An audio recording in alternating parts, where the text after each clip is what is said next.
Pemain satu, siap hadapi.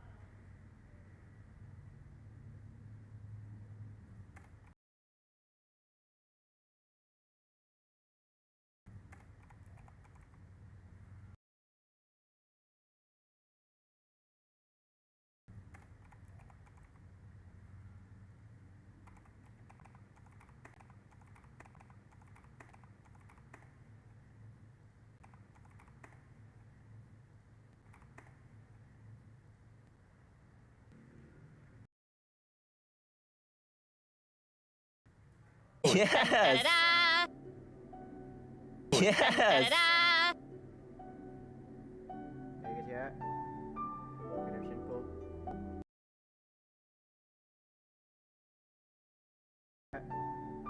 Redemption code.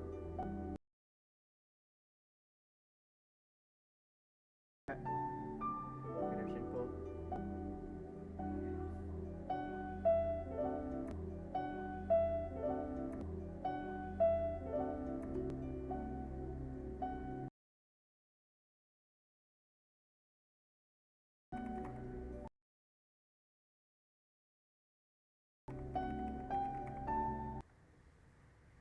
First event on our list is called Labyrinth Warriors. Ooh. Okay, I'm seeing a theme here. The word labyrinth was also in the title of the version trailer, so we know this will be an important event. No. Come on, man. Try this. Two.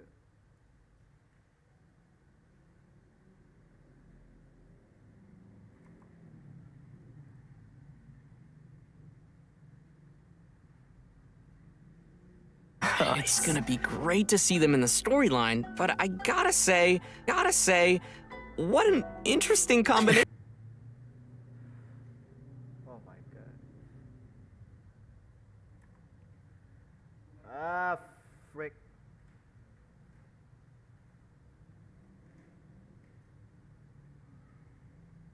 Yeah, and I mean, the same for Xinyan, too. Yeah.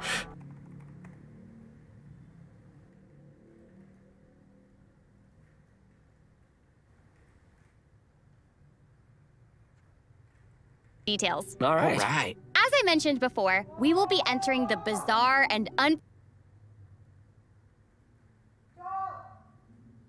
So 360 sih. Internet gua kenapa ya? Astaga. there, and travelers will need to deploy 2 parties of characters before initiating the trial. A combat party and a support party. Luckily, we can use Shiki Taisho's charm magic to give us the upper hand. Travelers may select certain Shiki Fuda before entering the domain. These Shiki Fuda are like magic seals that will provide us with a variety of assistance while inside the domain. Some Shiki Fuda can summon spirits. Some can create barriers, while others can buff the active character. After making all the necessary preparations, we'll be ready to face whatever waits for us in the domain. There are 5 levels in the Mystic Onmyo Chamber, and each level will have multiple rooms to explore. Random monsters will appear in the rooms, and travelers will randomly obtain different items after defeating the monsters, including battered Shikifuda, damaged replicas, and age tokens. Battered Shikifuda can be used to obtain buffs in the challenges. Damaged replicas can be used to enhance Shiki Taisho's abilities, and age tokens can be exchanged in the event shop for valuable rewards. Oh, man. Good stuff. For sure. Thanks for the breakdown. Okay, so moving to our next event, Shadow of the Ancients. This event has to do with our new area, Surumi Island. During an investigation commission, the traveler happens to encounter a ruin grader with regenerative powers. Whoa. Yikes. Seems like the Ruin Grader has a special source of energy. Yes, and that's why we also call it an anomalous model ruin grader. In the event, our task will be to investigate this grader's regenerative powers. If it's ancient machines we're dealing with, we'll definitely need a scholar or someone to guide us. Yup, you're right. In fact, we'll be pairing up with a scholar from Sumeru during this adventure. The event is divided into 3 phases. First is investigative surveys.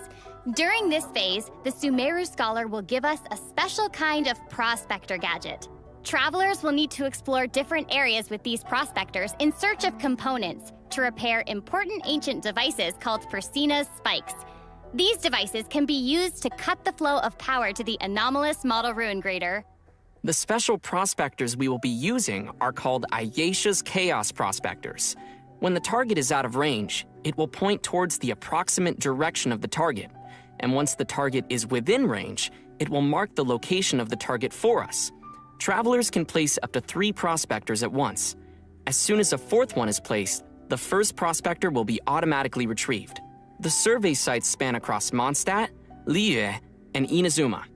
After we've collected all the necessary components, we can prepare Persina's spikes, which will then stop the ruin grader from regenerating. However, we still need to test whether these spikes are fixed before we get to confront the anomalous model ruin grader. Which leads us to the second phase, data sampling. Man, this sounds like some legit research is happening.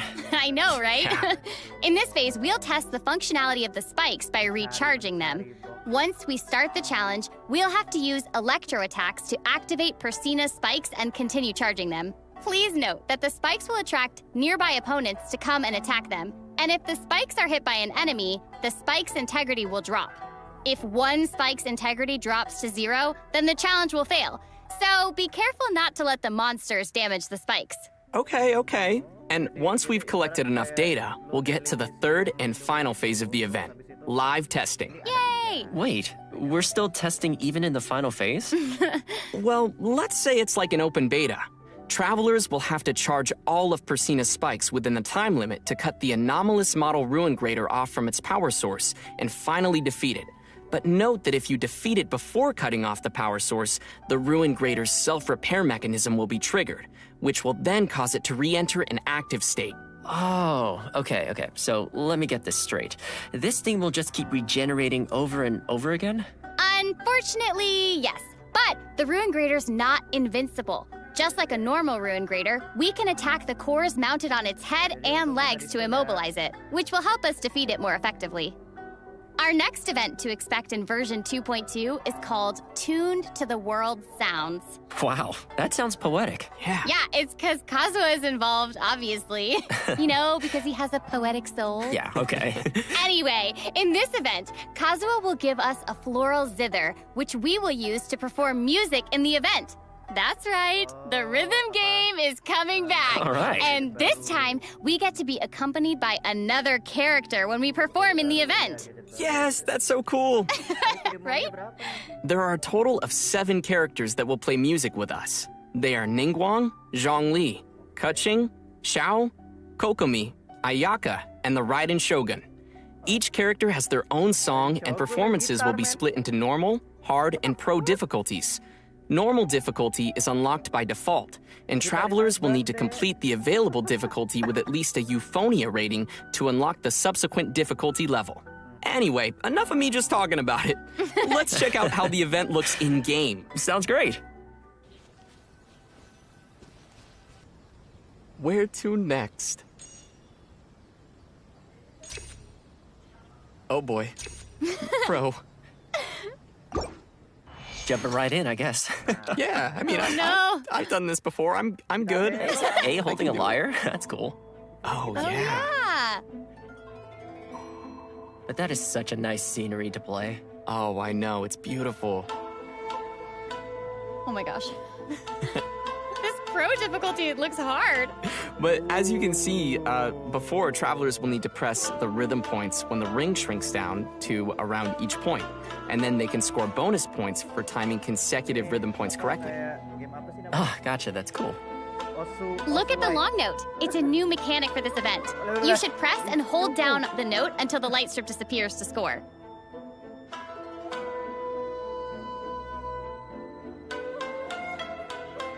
Does not look easy. Challenge accepted, man. Yeah, I mean, I can do it. Yes, Can you you, can. Zach? Yes, you can, Zach. I guess believe in you. We'll have I believe in to you. wait and see. Oh, hey, the sound of the lyre is actually kind of different from the sound of our zither. This is so peaceful sounding. And then it is like all these successive notes all in a row. Yeah, imagine trying to hit all of those at the same time. I know.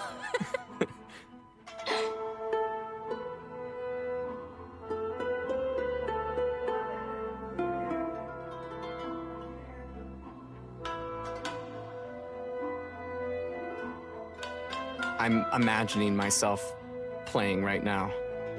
I know, right? I'm so excited to give it a try. It's a pretty good score.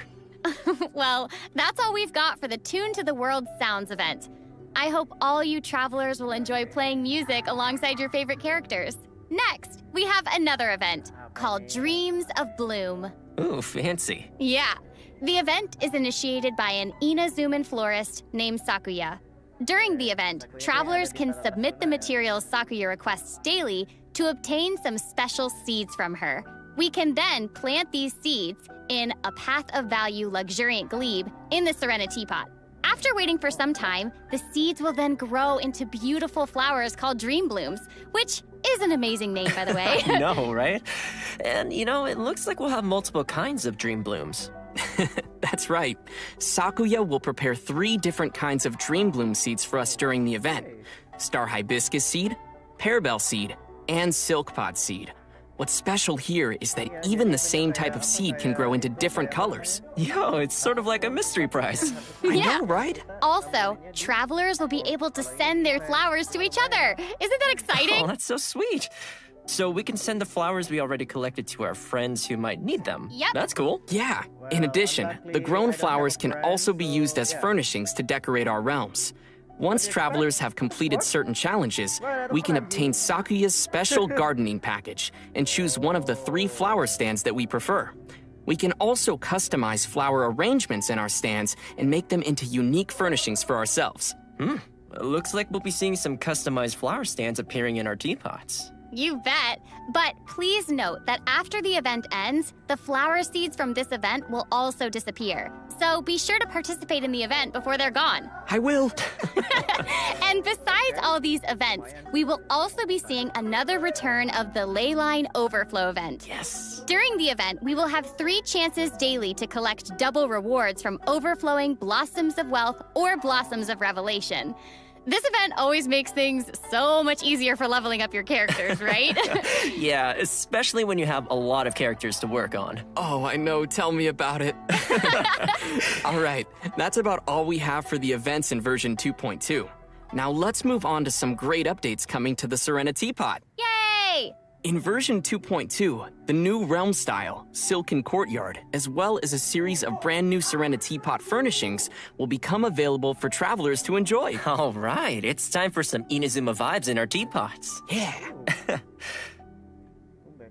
Wow, Wow. it's beautiful. Oh my gosh, look at that sunset. This is just Seriusan, gorgeous. pindahin di Everything is sini. so Ya beautiful. gue. Oh man.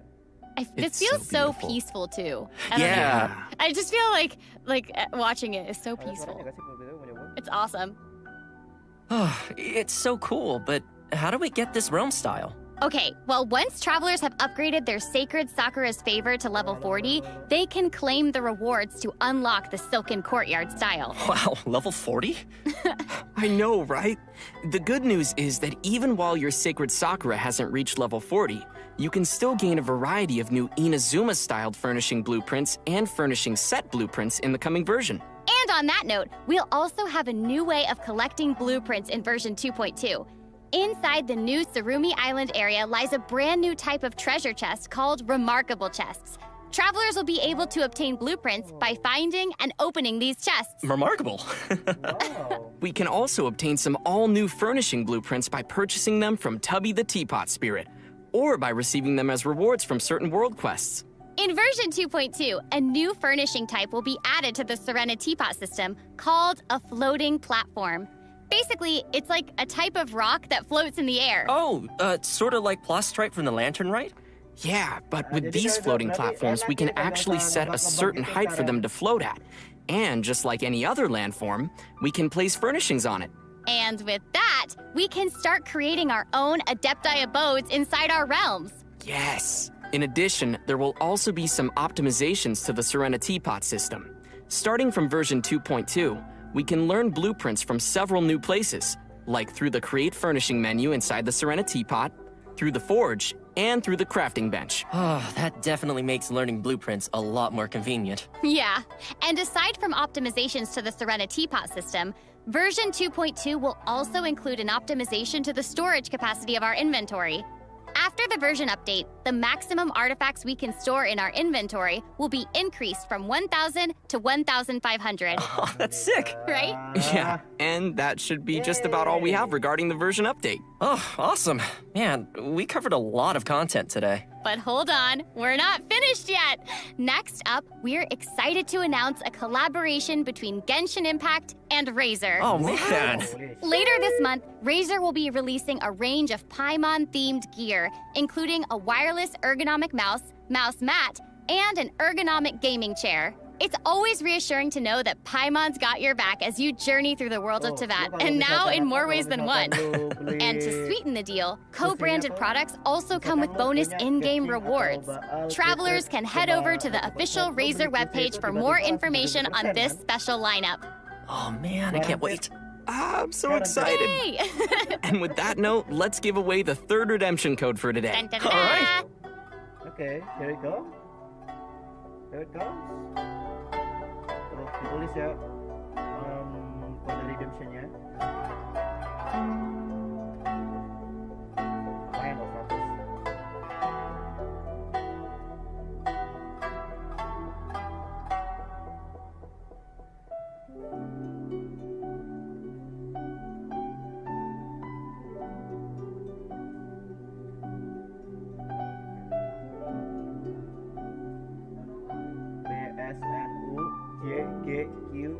BSNUJGQFUTPM BSNUJGQFUTPM. Write that.